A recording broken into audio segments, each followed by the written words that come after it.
여러분 안녕하십니까? 10월 8일 수요일 넘치는 우리 교회 매일 묵상 시작하도록 하겠습니다. 오늘 본 말씀은 역대하 20장 20절부터 21장 1절까지 말씀입니다. 명절 잘 지내고 계시죠? 명절이 너무 길어서 이제 쉬는 것도 힘들어 하시는 분들도 계시는 것 같더라고요. 그래도 오랜만에 온 긴 명절이니까 즐거운 시간 계속 되시기 바라고요. 오늘 본문으로 해서 이제 여호사밧이 통치가 끝나게 됩니다. 죽게 되는 거죠. 한번 생각해 봅시다. 다윗, 솔로몬, 르호보암, 아비야, 아사, 여호사밧, 그 다음에 왕이 되는 사람이 여호람 이렇게 되는 겁니다. 명절 전에는 분명히 누가 왕이었어요? 아사가 왕이었어요. 근데 명절 끝나고 오니까 여호람 얘기를 하고 있는 거예요. 아, 그러면 아사 다음에 여호람이겠구나. 이렇게 생각할 수 있다라는 거예요. 그래서 이 역사의 이야기들은 빠짐없이 어떤 왕이 어떤 일을 했는지를 아는 것이 조금 더 중요하다라는 겁니다. 그러니 여러분, 묵상 빼먹지 말고 계속해서 해주시기를 부탁을 드립니다.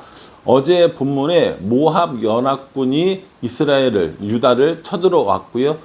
그래서 하나님 앞에 기도했고 하나님께서 이것은 너희의 싸움이 아니라 나의 싸움이야 라고 한 것까지 우리가 살펴봤거든요. 오늘은 어떻게 그 싸움이 전개되어져 있는지를 살펴보려고 합니다. 20절에 보면요. 이에 백성들이 아침에 일찍이 일어나서 두고와 들로 나가니라. 나갈 때 여호사밧이 서서 이르되 유다와 예루살렘 주민들아 내 말을 들을지어다. 너희는 너희 하나님 여호와를 신뢰하라. 그리하면 견고히 서리라. 너희 선지자들을 신뢰하라. 그리하면 형통하리라 하고 이렇게 얘기합니다. 이게 결국 무슨 얘기냐면요. 어제 하나님으로부터 응답을 받은 거예요. 그리고 오늘 전쟁하러 나가는 겁니다. 어디로 나가냐면 드고와 들로 나간다고 그랬거든요. 드고와 들은 어디에 있냐면 예루살렘 기준으로 남쪽으로 한 15km 정도 떨어진 지역에 있다고 해요. 그러니까 그쪽으로 지금 모압 연합군이 온다는 얘기인 거잖아요. 그쪽에 나가서 미리 기다리고 있는 거예요. 여러분 전쟁의 상황에서 이렇게 들판에서 적군을 만나는 건 우리 측 병력이 엄청나게 많을 때 압도할 정도의 병력일 때 하는 전략입니다. 그렇지 않을 경우는 어떡합니까? 성을 지켜야죠. 그래서 수성전을 합니다. 그리고 이 어떤 숫자적인 우위에 있는 이 사람들의 병력을 줄이기 위한 그 성을 방어하는 이런 일들을 한다라는 거죠. 근데 이건 지금 어떻게 되어 있습니까? 아예 그냥 내려와서 그 연합군들이 올라오는 지역에 서 있는 거예요. 일반적인 싸움으로는 사실은 말이 안 되는 거죠. 근데 여호사밧이 뭐라고 얘기하냐면 하나님을 신뢰하고 그의 선지자들을 신뢰하라 라고 이렇게 얘기합니다. 그 선지자들을 믿으라는 게 아니라 하나님의 말씀을 믿으라는 거죠. 하나님을 믿고 말씀을 믿어라 라고 하면서 백성들과 함께 그 들판에 서 있게 되어지는 겁니다. 그리고 나서 뭘 하냐면 맨 앞에 정찰병을 보내거나 뭐 여러 가지 전략에 의해서 창병, 칼병, 뭐 기마병, 뭐 궁수 이렇게 배치해야 되는 게 원래 전쟁의 정석인데 그렇지 않고 21절에 보면은 백성들과 의논하여서 누구를 앞에 세우냐면 노래하는 자들을 앞에 세우는 것을 볼 수 있습니다. 여러분 이런 전략은 듣도 보도 못한 전략이에요. 이렇게 전쟁하면 안 되는 겁니다. 이건 일반적인 전쟁의 방식이 아니라는 것이죠. 그럼에도 불구하고 노래하는 자들, 다시 말해서 성가대를 맨 앞에 세우고 그들로 하여금 하나님의 이름을 찬양하게 합니다. 하나님의 신실하심을, 하나님의 선하심을 찬양하게 하는 일들을 하고 있는 것을 볼 수 있습니다. 오늘 말씀에 의하면 그 찬양이 시작되면서 그 사람들끼리 서로 싸우게 되는데요. 어떻게 싸우냐면 모압과 암몬 자손이 연합해서 세일산의 족속들을 공격했다고 그랬습니다. 모압과 암몬과 그 세일산에 있는 족속들이 함께 연합된 건데 모압과 암몬이 연합해서 그 사람들을 공격하는 거예요. 연합군들의 일부를요. 그럼 어떻게 하겠습니까? 연합이 깨지겠죠. 예를 들어서 인원이 3등분이었다고 하면 3등분 중에 2등분이 연합해서 1등분을 깨트린 거예요. 그러니까 없어졌어요. 그래서 뭐 합니까? 이제 모압과 암몬이 서로 싸우기 시작합니다. 그래서 이스라엘 백성들이 그 남유다와 여호사밧이 전쟁터에 내려갈 때쯤에는 이미 다 살아남은 사람이 없을 정도가 됐다라는 겁니다. 23절에 곧 모압 암몬과 모압 자손이 일어나 세일산 주민들을 쳐서 진멸하고 세일 주민들을 멸한 후에 그들이 서로 쳐 죽였더라라고 이렇게 합니다. 그러니까 이스라엘 사람들은 싸웠어요, 안 싸웠어요? 안 싸웠다니까요. 이스라엘 사람들은 뭐 했습니까? 그냥 걸어 내려갔어요. 걸어 내려가서 뭐 했느냐? 거기에 있는 수많은 전리품들을 챙기는 것을 볼 수 있습니다. 여러분, 그 많은 대군들이 먹으려면 일단 식량이 있어야 될 거고요. 싸우려면 무기들이 있어야 될 거고요. 뭐 그런 거를 운송하려면 뭐 병거나 수레나 이런 것들이 있어야 될 거 아닙니까? 근데 그게 다 누구게 된 거예요. 고스란히 이 여호사밧의 군대의 소유가 되어졌다라는 겁니다. 그 전리품들이 얼마나 많은지 전리품들을 수거하는 데만 3일이 걸렸어요. 3일 동안 얼마나 열심히 그 전리품들을 모았겠습니까? 식량이며 칼이며 등등등 쓸만한 것들을 다 모았겠죠. 그렇게 하고 나서 넷째 날에 어떻게 얘기했냐면 26절에 넷째 날에 무리가 브라가 골짜기에 모여서 거기서 여호와를 송축한지라. 그러므로 오늘까지 그곳을 브라가 골짜기라 일컫더라. 이렇게 이야기합니다.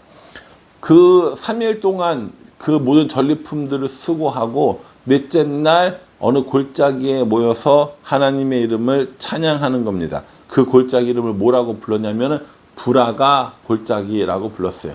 브라가라는 이름의 뜻이 뭐냐면 송축, 그리고 찬송, 찬양 이런 뜻을 가지고 있거든요. 그래서 이 브라가 골짜기에서 하나님을 송축하고 하나님을 찬양하고 하나님의 축복을 노래하는 이런 일들이 있었다라는 것이죠.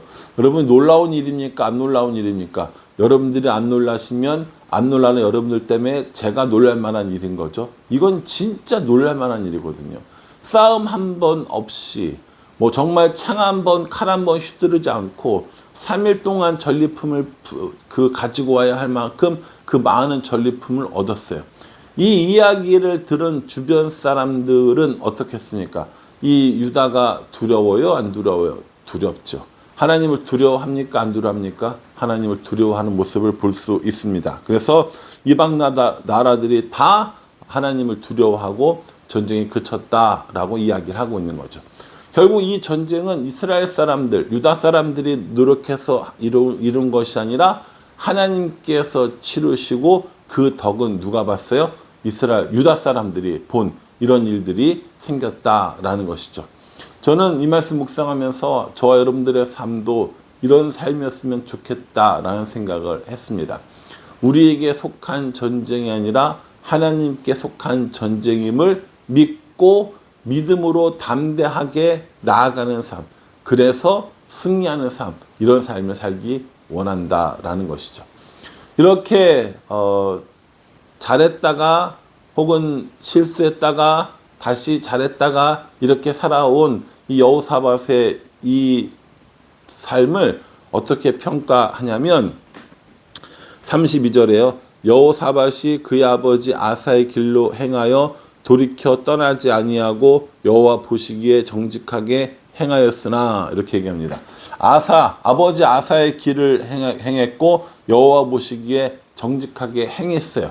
그런데 단점도 있어요. 33절에 산당만은 철거하지 아니하였으므로 백성이 여전히 마음을 정하여 그들의 조상들의 하나님께로 돌아오지 아니하였더라. 여호사밧 자신은 하나님을 잘 섬기고 했지만 그 백성들의 산당, 제사 지내는 이제 각자 이제 지역마다 드리는 이런 것이죠. 그런 산당들은 다 없애지 않았기 때문에 아직 하나님께로 온전히 돌아오지는 않았다라고 이렇게 이야기를 하고 있습니다. 여호사밧이 잘못한 왕이냐? 전체적으로 보면 전반적으로 보면 잘한 왕이에요. 그러나 하나님 앞에 완벽한 온전한 그런 왕은 아니라는 것 또한 이야기를 해주고 있는 겁니다. 뿐만 아니라 부록 같은 이야기도 있어요. 35절에 유다 왕 여호사밧이 나중에 이스라엘 왕 아하시아와 교제하였는데 아하시아는 심히 악을 행하는 자였더라 라고 얘기합니다. 여호사밧이 아하시아와 교제했어요. 이 아하시아는 누구냐면 아합의 아들입니다. 굉장히 이 악독한 그 왕으로 알려져 있고요. 그 오므리 왕조의 마지막 왕이거든요. 이 아하시아와 교제를 했어요. 경제적인 공동체를 이루었고요. 또 이 그 딸이 지금 아합의 딸이 여호사밧의 며느리로 와 있잖아요. 그 여호람의 아내로. 그러니까 이 어떤 결혼 동맹도 맺어진 사이인 겁니다. 아합의 일로도 아직까지 그 관계가 끝나지 않아서 여러 가지 일을 하는데 특별히 배를 만들어요. 배를 만들어서 다시스로 보내려고 했는데 하나님께서 그 배를 파손시켜 버리십니다.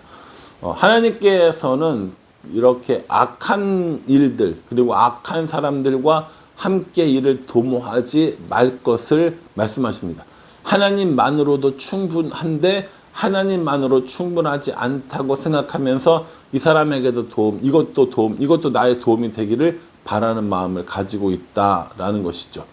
여호사밧 잘했다니까요. 그럼에도 불구하고 하나님 앞에 온전한 완전한 왕은 아니었다라는 사실입니다. 온전하고 완전한 왕이 누가 있을까? 아마 이 역대기는 그 온전하고 완전한 왕을 기다리면서 쓴 책일 수도 있습니다. 그래서 잘한 것도 잘못한 것도 분명히 이야기를 해주고 있는 것이죠. 이제 여호사밧의 시대는 끝났습니다.